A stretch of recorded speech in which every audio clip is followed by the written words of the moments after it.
दोस्तों आज हम समझेंगे actionable claims under transfer property act 1882 क्या होता है। सबसे पहले बात करते हैं एक्शनेबल क्लेम्स क्या होता है।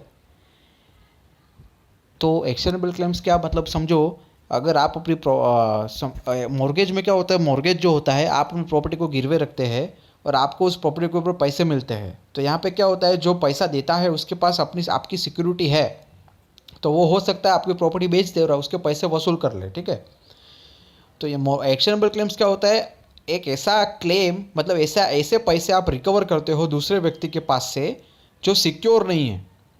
मॉर्गेज में क्या होता है, आप अभी समझो मैं आपको पैसे देता हूँ, उसके बदले में आपने अपनी प्रॉपर्टी मेरे पास गिरवे छोड़ी है।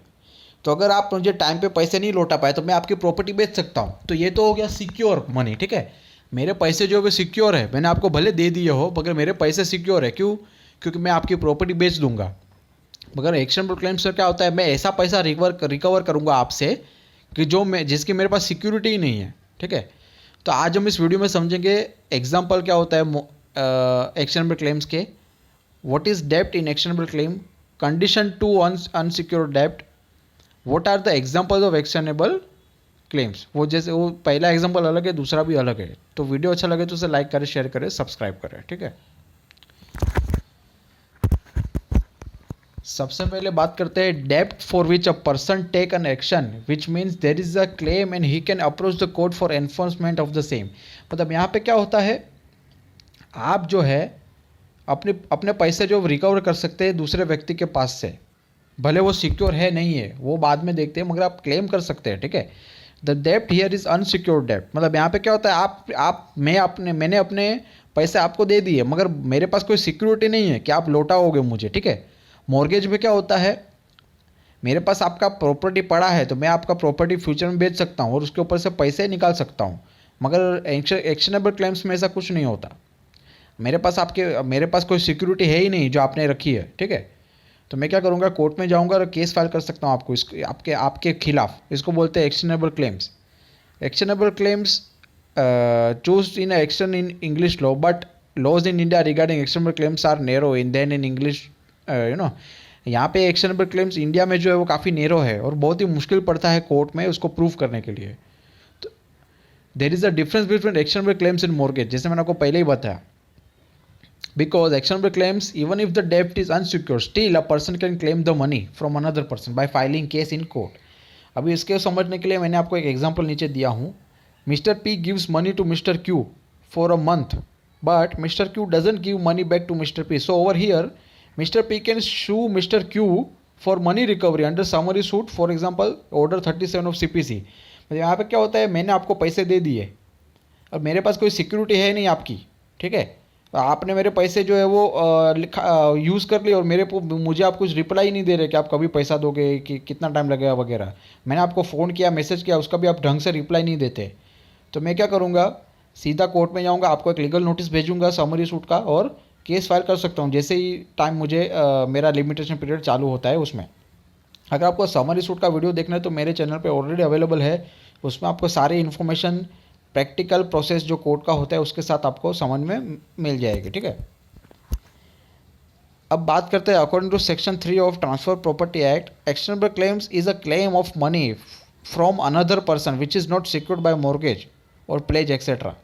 मतलब मतलब मैं ऐसा अमाउंट आपसे रिकवर करूँगा जिसके लिए मेरे पास कोई सिक्योरिटी ही नहीं है। ठीक है, तो भी मैं केस जीत सकता हूँ और आपके पास से मेरे पैसे लौटा सकता हूँ विथ इंटरेस्ट। व्हाट इज डेब्ट in actionable claims? Generally one person gives money to another person for a particular period and after that particular period if the person doesn't pay the money back, that is called debt. मतलब यहाँ पे क्या होता है, मैंने आपको पैसे दे दिए कुछ समय के लिए, जैसे वो कुछ समय ख़त्म होता है आप मुझे मेरे पैसे लौटा नहीं रहे, तो ये क्या हो गया, एक लायबिलिटी मतलब डेप्ट हो गया। डेप्ट includes rent, payment, sale, property etcetera, सारी चीज़ें। मतलब अगर समझो मैं एक मकान का मालिक हूँ, मैंने अपनी प्रॉपर्टी आपको दे दी और आपने मेरा रेंट जो है वो 2-3 महीने से दिया ही नहीं है। तो यहाँ पे क्या होता है, मैं अपनी प्रॉपर्टी का रेंट जो है वो कोर्ट में केस फाइल कर सकता हूँ और आपके पास से मैं पेमेंट ले सकता हूँ। ठीक है, मैंने आपको पेमेंट ऑफ सेल क्या होता है, मैंने आपको बहुत सारा सामान बेच दिया जिसकी वैल्यू लाखों में है मगर आप मुझे पेमेंट नहीं कर रहे, तो मैं कोर्ट में केस फाइल कर सकता हूँ। प्रॉपर्टी हो गया एक्सेट्रा, ठीक है। कंडीशन टू अनसिक्योर्ड डेप्ट, अभी कंडीशन क्या होनी चाहिए अनसिक्योर्ड डेप्ट के लिए? कंडीशन क्या होनी चाहिए? Transaction is called unsecure only in following 3 conditions, मतलब सर्कमस्टेंसेस। सबसे पहले नो सिक्योरिटी, मैंने आपको पैसा दिया, मेरे पास आपके लिए कोई सिक्योरिटी है ही नहीं, ठीक है। मॉर्गेज में क्या होता है, मैं आपको पैसे देता हूँ मगर आपने अपनी प्रॉपर्टी मेरे पास गिरवे छोड़ी है। जैसे ही आप मेरे पैसे लौटा नहीं पाते, मैं आपकी प्रॉपर्टी बेच दूंगा और पैसे निकाल सकता हूँ, मगर एक्शनेबल क्लेम्स में ऐसा कुछ नहीं होता, ठीक है। दूसरा है अमाउंट ऑफ मनी, मैंने आपको पैसे दे दिए और वो अमाउंट जो है वो कुछ फिक्स अमाउंट होना चाहिए, जैसे 3 लाख 4 लाख या तो 3,50,000 जो भी है होना चाहिए, मगर एक अमाउंट होना चाहिए, ठीक है। Monetary liability of other person, अभी ये यहाँ पे क्या होता है, मैंने आपको पैसे दे दिए, अब आपके ऊपर लायबिलिटी क्रिएट हो गई मेरे लिए, ठीक है, कि आने वाले समय में आपको मुझे पैसे देने हैं, ठीक है। What are the examples of actionable claims? सबसे पहले बात करते हैं इंश्योरेंस पॉलिसी, ये इंश्योरेंस पॉलिसी हो गया, ठीक है।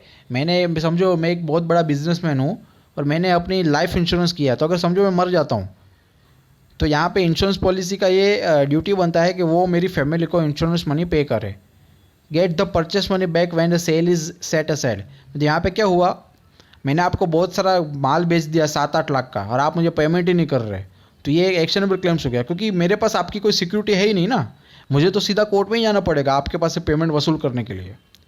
तीसरा हो गया रेंट, जिससे मैंने आपको पहले ही बताया कि आप मेरे घर में रह रहे हो, मैं मकान मालिक हूँ, आपने मेरा भाड़ा दिया ही नहीं 2-4 महीने से, तो मैं क्या करूँगा, कोर्ट में जाऊँगा और आपके पास से मेरा घर खाली कर सकता हूँ, आपके पास से जो पेमेंट जो है वो ले सकता हूँ, ठीक है।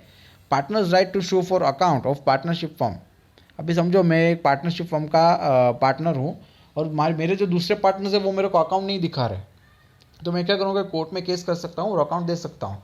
तो देखिए दोस्तों, यही एक चीज़ है एक्शनेबल क्लेम्स में और मॉर्गेज में।